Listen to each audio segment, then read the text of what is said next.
পাকিস্তানকে নদীর পানি থেকে বঞ্চিত করতে গিয়ে উল্টো ভারতের ভেতরেই ভয়াবহ বন্যা শুরু হয়েছে।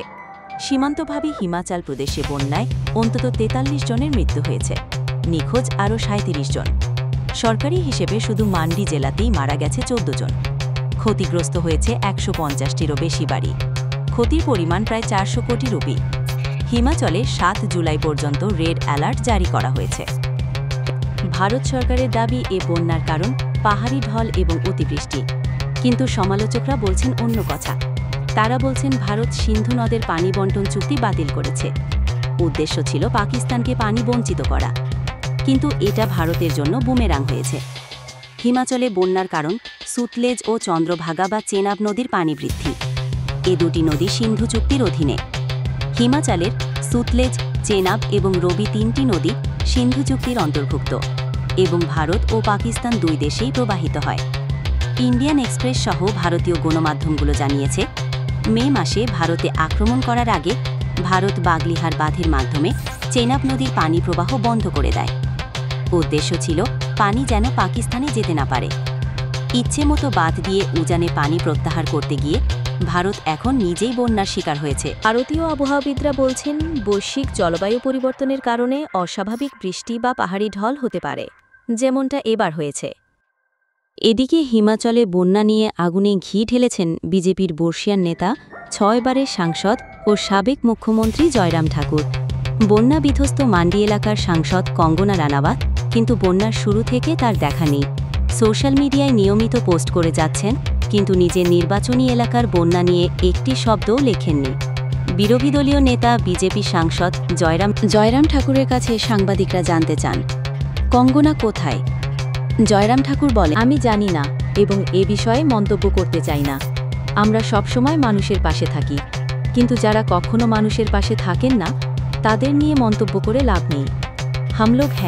हम लोग उन लोगों के साथ जिन्हें मारने के लिए हैं, जिनका कॉन्सर्न है, जिनका नहीं है उनके बारे में टिप्पणी करना कोई फायदा नहीं है। বোঝা যাচ্ছে খোদ বিজেপিতেই কঙ্গনার গ্রহণযোগ্যতা নেই। এমনিতে কঙ্গনার পরিবার কংগ্রেস অনুসারী। তার প্রপিতামহ সারজু সিং রনৌত ছিলেন কংগ্রেসের বিধায়ক। ভারত স্বাধীন হওয়ার সময় হিমাচল ভারতের অংশ ছিল না, ছিল একটি প্রিন্সলি স্টেট বা রাজা শাসিত অঞ্চল। হিমাচলকে ভারতের অংশ বানাতে যারা কাজ করেছেন তাদের মধ্যে কাঙ্গনার প্রপিতামহ অন্যতম। হিমাচলের স্বাধীনতাকামী বিচ্ছিন্নতাবাদীরা কাঙ্গনার পরিবারকে বিশ্বাসঘাতক হিসেবেই দেখে। জয়রাম ঠাকুরের বক্তব্যের ভিডিও ক্লিপ এক্সে শেয়ার করে কংগ্রেস লিখেছে, মান্ডির মানুষের প্রতি কাঙ্গনা রানাওতের কোনো দায়িত্ববোধ নেই। এটি আমাদের কথা নয়, প্রাক্তন মুখ্যমন্ত্রী ও বিজেপি নেতার মন্তব্য। কংগ্রেস অভিযোগ করে, সাংসদ হিসেবে কাঙ্গনার এলাকায় মানুষের পাশে থাকার কথা, অথচ মানুষের বিপদের দিনে তিনি সম্পূর্ণ অনুপস্থিত। ব্যাপক সমালোচনার পর শুক্রবার সামাজিক মাধ্যমে পোস্ট করে উল্টো জয়রাম ঠাকুরকেই দোষ দিয়েছেন কাঙ্গনা। তিনি লেখেন, হিমাচলের বন্যা পরিস্থিতি দেখে আমার মন ভীষণ খারাপ। আমি এলাকায় যেতেও চেয়েছিলাম, কিন্তু দলের নেতা শ্রদ্ধেয় কাঙ্গনার সমর্থকরা বলছেন নিরাপত্তাজনিত কারণেই তার সফর বিলম্বিত হচ্ছে।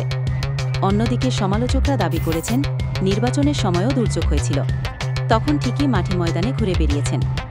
এখন মানুষের দুঃসময়ে জনপ্রতিনিধি মানুষের পাশে নেই। বেহেলগাঁওয়ের ঘটনার পর ২৩ এপ্রিল সিন্ধু নদের পানি বণ্টন চুক্তি স্থগিত করে ভারত। চুক্তি অনুযায়ী চন্দ্রভাগা বা চেনাব নদীর পানি বিনা বাধায় পাকিস্তানে যাওয়ার কথা। এই নদী হিমাচলের বন্যার প্রধান কারণ। ভারতের পানি বিশ্লেষকরা বলছেন, ভারত যদিও সিন্ধুর পানি আটকানোর কথা বলেছে, তবে এখন পর্যন্ত ভারতের পানি আটকানোর পরিমাণ সীমিত। মূলত তথ্য প্রদান বন্ধ এবং বাঁধের গেট খুলে বা বন্ধ করে চেনাব ও অন্যান্য নদীর জলপ্রবাহ নিয়ন্ত্রণ করা হচ্ছে। এটা ভারতের এক ধরনের সাইকোলজিক্যাল ওয়ার বা মাইন্ড গেম। যদিও ভারত নিজেই জানিয়েছে তারা চেনাব নদীর পানি বাদ দিয়ে আটকে দিয়েছে, তবুও যুক্তির খাতিরে যদি ধরে নেওয়া হয় হিমাচলের বন্যার পেছনে এর কোনো সম্পর্ক নেই, তারপরেও এটা ভারতের জন্য একটা সতর্কবার্তা। নদীর স্বাভাবিক পানি প্রবাহ বন্ধ করলে তা ভারতকেই উল্টো বিপদে ফেলে দিতে পারে। একই সাথে ভারতের এটাও মনে রাখা দরকার, পূর্ব পশ্চিমে ভারতেই দুই প্রধান নদীর উৎপত্তি কিন্তু চীন থেকে। আর চীন বরাবর বলেছে, পানি নিয়ে রাজনীতি করলে বিপদটা ভারতেরই বেশি হবে। আপনার কি মনে হয়, ভারত এই ভূ রাজনৈতিক মারপ্যাচে টিকে থাকতে পারবে? জানান কমেন্টে।